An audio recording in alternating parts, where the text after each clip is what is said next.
অভিজিৎ একা পাহাড়ের ঝর্ণার কাছে রাতে অবস্থান করছিল।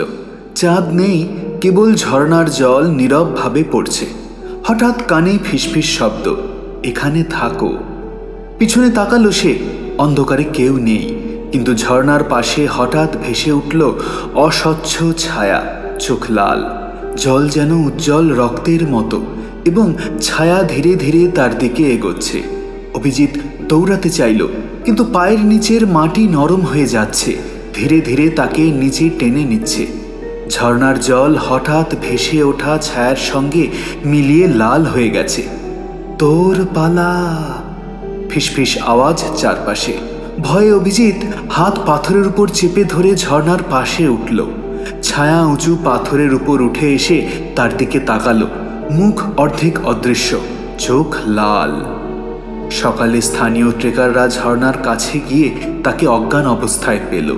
জল শান্ত, কিন্তু পায়ের চিহ্ন অদ্ভুতভাবে লাল দাগে ভেজে।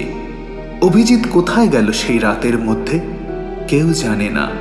রাত্রি হলে ঝর্ণার জল ফিসফিস করে বলে, নতুন যাত্রী এসেছে।